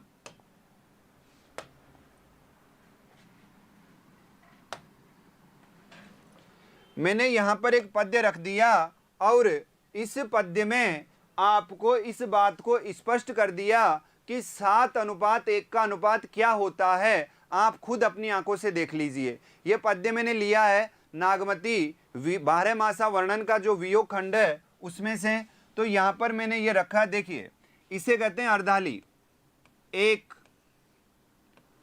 2 पहली यहां खत्म हो गई, ये अर्धाली का ये पूरा एक अर्धाली खत्म हो गई, ये दूसरी आ गई, ये यहां पे खत्म, फिर ये दूसरी खत्म हो गई। 3 4 5 6 7, ये 7 है अर्धालियां। ये क्या है? अर्धालियां। और 7 अर्धालियों के बाद में ये है आपका दोहा। तो ये एक प्रकरण, एक खंड खत्म हुआ, यहां पर एक पद्य कंप्लीट होता आपका कि 7 अर्धालियों के बाद में ये एक दोहा आ गया। तो बताइए ये बिल्कुल क्लियर है या नहीं है कि इस तरह से इन्होंने पहले कितना था, पहले यहां तक ही अनुपात था। पहले की अगर हम बात करें तो ये जो है 5 का अनुपात था। तो पहले तो 5:1 था, लेकिन बाद में इसको कितना कर दिया, 7:1 कर दिया। तो ये 7 अर्धालियों के बाद में एक दोहा आ गया, तो इसको क्या कर दिया, 7:1 कर दिया। ये जो पंक्तियां है ये नागमती वियोग खंड की पंक्तियां। एक बार मैं इनके बारे में थोड़ा सा आपको बता देता हूं। आइए तो चलो ठीक है, देखिए ये अगहन है। अगहन का मतलब महीना होता है मांगशीर्ष का। किसका महीना होता है? मांगशीर्ष का। यहां पर आपकी जो नागमती का वियोग वर्णन है उसकी ये 7 अर्धालियां हैं। इनका मैंने आपको अर्थ दिया है कि 7 के बाद में क्या होगा, एक दोहा आएगा। कैसे आएगा देखिए, दोहा। अगहन देवस घटा निसी बाडी, दूभर दुख सो जाई किमी काडी। सुनिए, नागमती वियोग खंड के मांगशीर्ष महीने की पंक्तियां है कि मांगशीर्ष महीने का वर्णन है कि मांगशीर्ष महीने में हल्का हल्का जो गुलाबी जाड़ा जिसको कहते हैं, सर्दी पड़ने लग जाती है। और मांगशीर्ष के महीने में जो दिन है ये दिन घट जाते हैं, मतलब दिन क्या हो जाते हैं, छोटे हो जाते हैं। और निसी बाडी, निसी मतलब जो रात होती है, ये क्या हो जाती है, बड़ी हो जाती है। अगहन देवस घटा, मांगशीर्ष के महीने में ये नागमती का विरह वर्णन है कि मांगशीर्ष के महीने में दिन घट जाते हैं, छोटे हो जाते हैं, और जो रात है वो बड़ी हो जाती है। दूभर दुख सो जाई किमी काडी, अर्थात कि हमारा जो दुख है, किसका दुख है, नागमती के विरह की जो ज्वाला है, नागमती के विरह का जो दुख है वो इतना दूभर है कि वो निकाला नहीं जा सकता, उससे जिया नहीं जा रहा। तो वो कह रही है कि दूभर दुख, ये मेरा जो दुख है ये दूभर हो गया है, असहनीय हो गया है, जो कि निकाला नहीं जा सकता। अब धनी देव, दूसरी अर्धाली क्या है देखिए, अब धनी देवस विरह भाराती। अब जो है ये दिन, ये भी रात की भांति विरह प्रदान करने वाला है। अब नागमती कह रही है कि जो दिन है ये दिन भी अब रात की भांति विरह प्रदान करने वाला है। जरे विरह जो दीपक बाती, और इस विरह में मैं इस प्रकार जल रही हूं जैसे दीपक में बाती जलती है। भाई ये जो पंक्ति है ना, जरे विरह जो दीपक बाती, इसमें उदाहरण अलंकार है। कौन सा अलंकार है, उदाहरण है। आपको पता है जिमी ज्यों, ये पहचान आ गई, ठीक है, ये क्या इसकी पहचान है, जिमी ज्यों जैसे। तो ये उदाहरण अलंकार की तरफ हमें संकेतित कर रहा है कि इस पंक्ति में कौन सा अलंकार है, उदाहरण अलंकार। जरे विरह जो दीपक बाती, कि ये विरह मुझे इस प्रकार जला रहा है जैसे दीपक में बाती जलती है। कांपा हिया जनावा सियूं, कि मेरा जो हृदय है वो सर्दी के मारे कप कपा रहा है।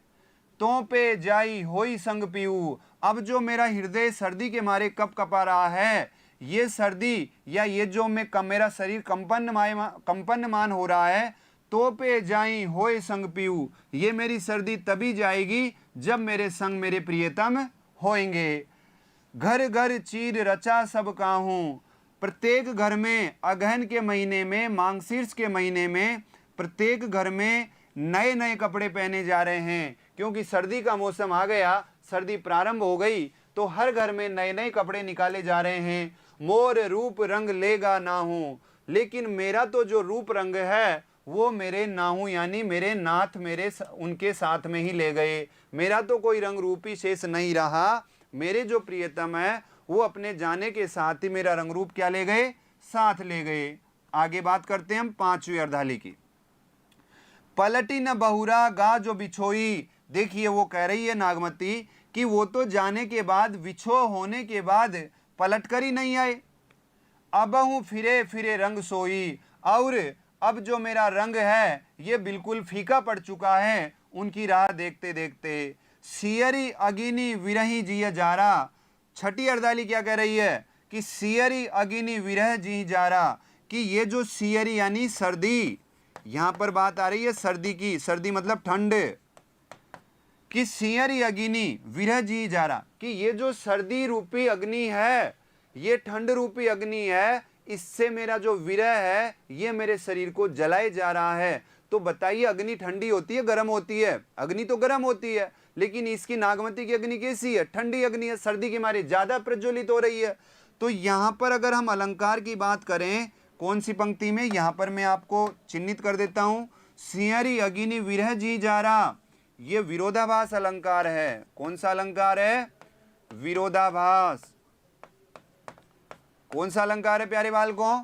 ये विरोधाभास अलंकार है कि सियरी अग्नि की सर्दी रूपी ठंडी अग्नि से मेरे विरह की ज्वाला प्रज्वलित हो रही है। सुलगी सुलगी दगदे बेचारा, और ये सुलग सुलग करके मुझे दग्ध यानी मुझे जल आ रही है, मेरे शरीर की राख कर रही है। सातवीं अर्धाली क्या कहती है? यह दुख दगद न जाने कंतु। कंतु का मतलब होता है पतिदेव, कि ये मेरा जो दुख है ये मेरे पतिदेव नहीं जानते। जोबन जरम करे भस्मंतु, और ये जो मेरी विरह रूपी अग्नि है ये मेरे जोबन का मतलब होता है यौवन, ये मेरे यौवन को क्या कर रही है? भस्म कर रही है। तो ये 7 अर्धालियां हैं, और इन 7 अर्धालियों के बाद में जायसी ने रख दिया एक दोहा। ये मैंने क्यों लिया है? ताकि आपको याद करने का जो समस्या है वो रहे नहीं, आप अपनी आंखों से देख सको कि वास्तव में अर्धालियां क्या होती है और दोहा क्या होता है। पहले ये दोस्तों 5 ही था, 5 के बाद में एक दोहा आता था, लेकिन इस तरह से 7 अर्धालियां रखने के बाद में जायसी और उस्मान ने इस पद्धति में परिवर्तन किया, और परिवर्तन करने के बाद में एक दोहा रखा। चलो दोहा भी देख लेते हैं। देखिए, पियसो कहे हूं संदेश रा ए भंवरा एकाग। यहां पर एक तो है भंवरा और एक कौवा। नागमती भेज रही है, अपने दूत भेज रही है, एक तो भंवरे को भेज रही है और एक कौवे को भेज रही है, और वो कह रही है कि पियसो कहे हूं संदेश रा, कि मेरा जो संदेश है वो मेरे प्रियतम को कहिए। जाइए भंवरे और काग, आप दोनों जाकर के मेरा संदेश है वो प्रियतम को कहिए। और संदेश क्या है? सो धनी विरह जरी गई, उनसे जाते ही कहिए कि तुम्हारी, धनी मतलब पत्नी, कि तुम्हारी पत्नी विरह में जल गई। नागमती क्या कहती है भंवरे और कौवे से? कि तुम मेरे प्रियतम के पास जाओ, और प्रियतम के पास जाने के बाद में उनको संदेश सुनाओ कि तुम्हारी पत्नी विरह में जल गई। तेईक धुआं हम लाग। अब देखो इसमें कितना बड़ा समन्वय है। भंवरे का रंग कैसा होता है? काला। कौवे का रंग कैसा होता है? काला। लेकिन आपको पता है ये काला कब से हुआ? जब नागमती और रतन सेन की ये विरह ज्वाला, यानी जब तक वो पद्मावती से मिलने नहीं गया था नागमती को छोड़ करके, उससे पहले ये सफेद हुआ करता था। ऐसा है क्या? ठीक है, अब ये आप बताइए, ये डिसीजन में विज्ञ दर्शकों के ऊपर छोड़ता हूं कि ये पहले सफेद हुआ करता था या पहले भी काला ही था। तो यहां पर नागमती कहती है, जायसी की जो कल्पना है उस कल्पना के वशीभूत यहां पर बात आई है कि उनसे कहिए कि तुम्हारी जो पत्नी है वो विरह में जल रही है, और उसके विरह के जलने से उसका धुआं हमारे लग गया और हमारा जो रंग है वो काला पड़ गया। तो ये बात आप जाकर के मेरे कंत यानी मेरे पतिदेव से कहिए। तो यहाँ पर ये दोहा रखा है, किसने रखा है? जायसी ने। तो यहाँ पर इसका अर्थ बताने से मतलब, हालांकि हमारा समय इसमें बहुत ज़्यादा लग गया, लेकिन इसका अर्थ बताने से ये स्पष्ट हो गया कि 1 2 3 4 5 6 7 ये हो गई 7 अर्धालियाँ, और ये हो गया एक दोहा। तो अब आप कभी नहीं भूलेंगे कि 5 एक था या 7 एक था। क्लियर है? आगे बढ़ते हैं।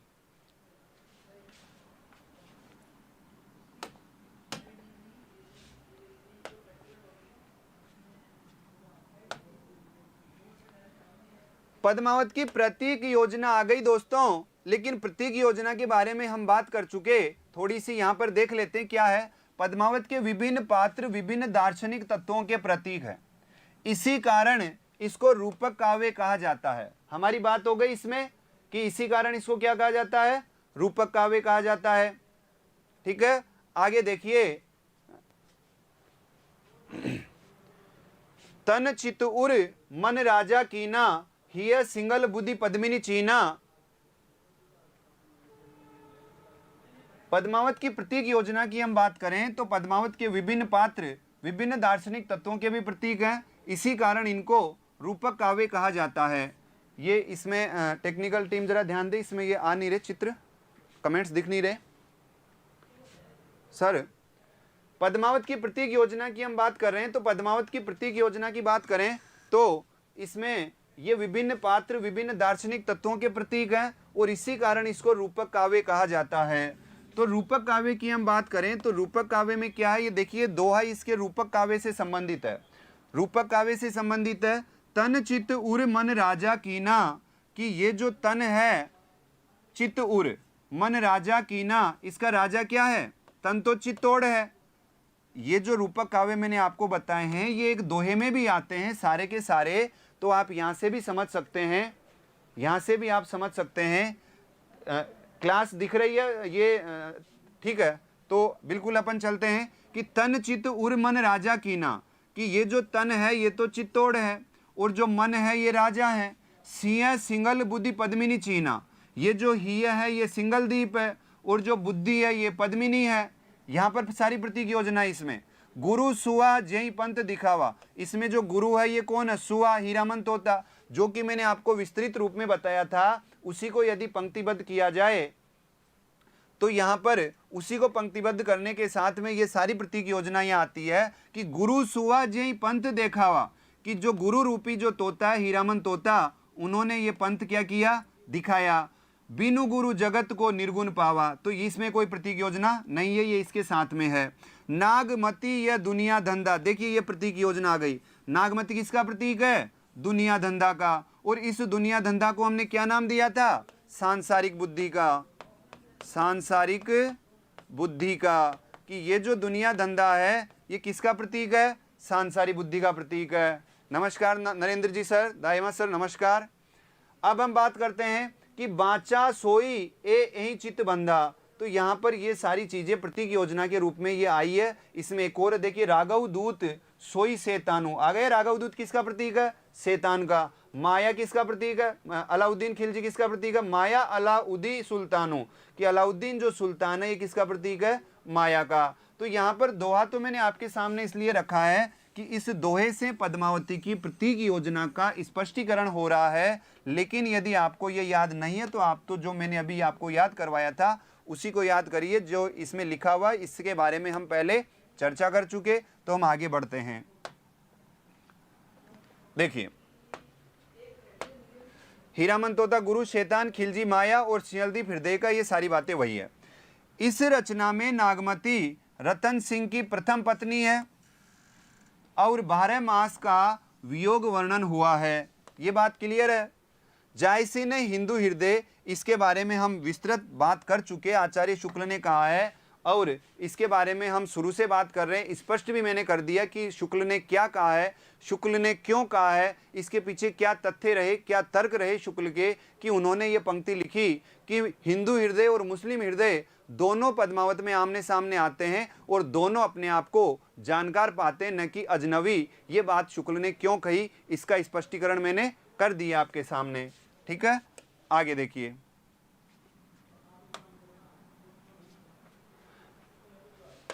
पद्मावत में गुण श्रवण प्रेम पद्धति का प्रयोग किया गया है। हमने प्रेम पद्धतियों के बारे में पढ़ा था कि सूफी काव्यों में जो प्रेम तत्व है इसके जन्म के 4 कारण हैं। एक तो है गुण श्रवण, गुण श्रवण, एक मैंने आपको बताया था चित्र दर्शन, कौन सा था? चित्र दर्शन। एक मैंने आपको बताया था स्वप्न दर्शन, कौन सा था? स्वप्न दर्शन। और एक था प्रत्यक्ष मिलन, प्रत्यक्ष मिलन। ये चार ऐसे तत्व हैं, या अपन कह सकते हैं रास्ते हैं, कि सूफी काव्य में जितने भी प्रेम तत्व या प्रेम ग्रंथ, प्रेमाख्यान पाए जाते हैं, उन प्रेमाख्यानों में यदि नायक और नायिका में प्रेम होता है तो उसके चार ही तरीके होते हैं। या तो है गुण श्रवण, किसी के द्वारा गुण का श्रवण करना, कि नायक नायिका के गुणों के बारे में सुने किसी से, किसी पक्षी से, किसी अप्सरा से, किसी राजा से, किसी दासी से, किसी भी प्रकार से। ये चित्र दर्शन, कि चित्र में उसे या तो कोई चित्र दिखाई दे, या इस तरह से यदि उसका कहीं चित्र मिल जाता है किसी चित्रकार के पास, तो वहाँ वो प्रेम संबंधी उसका आकर्षण बढ़ जाता है। स्वप्न दर्शन, स्वप्न में मैंने आपको बताया था कि अप्सराओं का वर्णन आएगा मधुमालती में, कि अप्सराएं मनोहर को उठा करके मधुमालती के शयन कक्ष में ले जाती है, वहाँ वे बात करते हैं, फिर सो जाते हैं, फिर उठा करके उसको सब अपने शयन कक्ष में ले आती है। तो ये जो प्रेमाख्यान है जिनके अंदर कहानियाँ दी गई है, तो वहाँ पर स्वप्न दर्शन की बात आती है। प्रत्यक्ष मिलन में नायक नायिका किसी बाग बगीचे में, किसी प्राकृतिक सुरम्य क्षेत्र या किसी भी स्थल पर वो प्रत्यक्ष मिलन करते हैं। तो यहाँ पर ये चार वर्णन किए गए हैं चार तरह से। लेकिन हम कहें कि पद्मावत में जो प्रेम तत्व है उसकी उत्पत्ति का क्या कारण है, तो आप बताओगे गुण श्रवण। और गुण श्रवण की बात आती है तो किसके द्वारा किया गया गुण श्रवण? देखिए इसको यहां पे देखिए,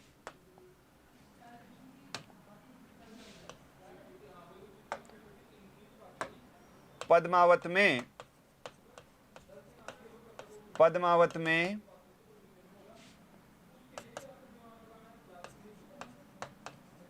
पद्मावती के सौंदर्य का वर्णन दो जगह हुआ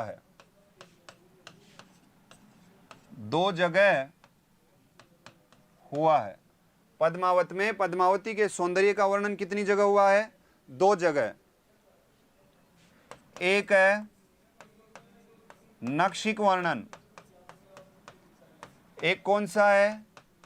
नक्षिक वर्णन। और दूसरा है पद्मावती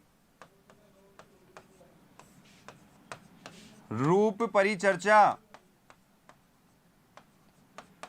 खंड भी लगाइए इनके आगे, नक्षिक वर्णन खंड, और यह है पद्मावती रूप परिचर्चा खंड। कितने खंड है इसमें टोटल?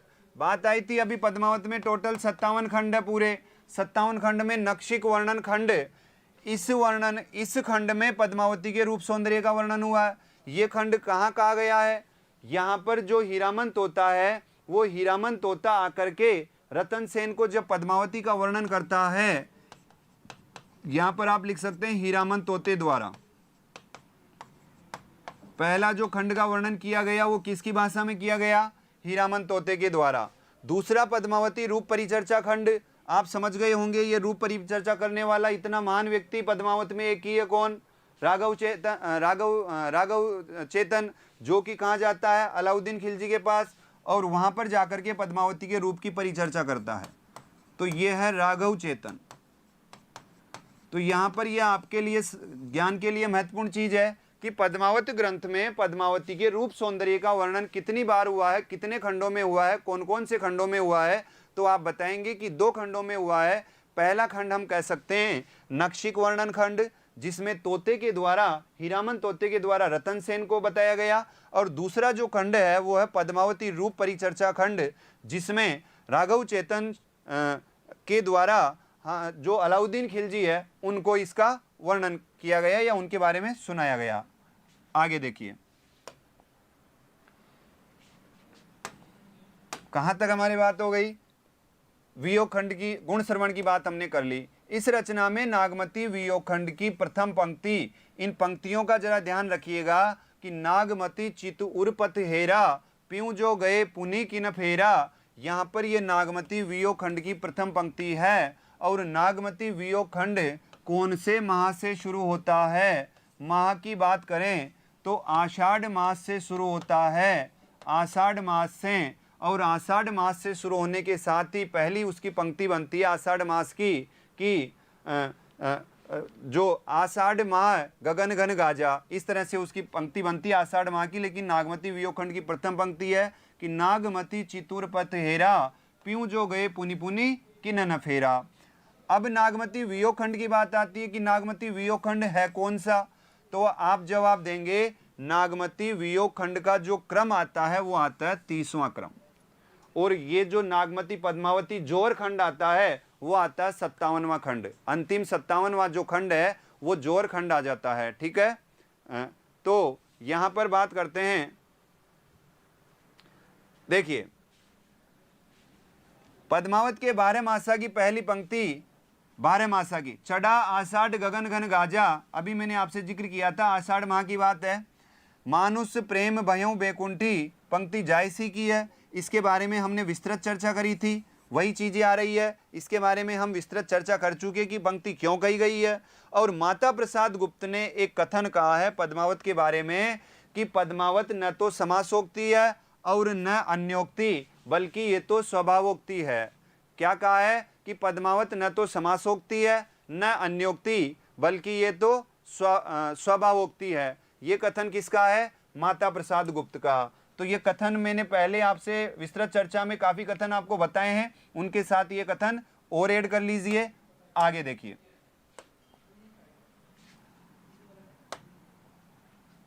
अखरावट। ठीक है, तो अब हम अखरावट की चर्चा करेंगे कल। आज का हमारा समय पूर्ण हो चुका, 10-5 मिनट ज़्यादा हो गई, तो आगे क्लास होने की वजह से अब हमें यहीं विराम लेना चाहिए। आगे मैं आपसे चर्चा करूंगा अखरावट और आखिरी कलाम की विस्तृत चर्चा। बाकी जो है मसलनामा, चित्रनामा, कहरनामा, ये अप्रमाणिक मानी जाती है और इनका कोई विस्तृत उल्लेख नहीं है। तो हम अखरावट और आखिरी कलाम की विस्तृत चर्चा करेंगे, और इनके बाद में हम आगे जितने भी काव्य हैं जिनमें कोई वर्ण विषय है, उनकी शैली को लेकर के उनके अंदर कोई ऐसे तथ्य हैं जिनसे वहाँ पर परीक्षापयोगी प्रश्न बन सकते हैं, तो वो सारी चर्चा हमारी होगी कल। आज के लिए मैं आपसे विदा चाहता हूँ। नमस्कार।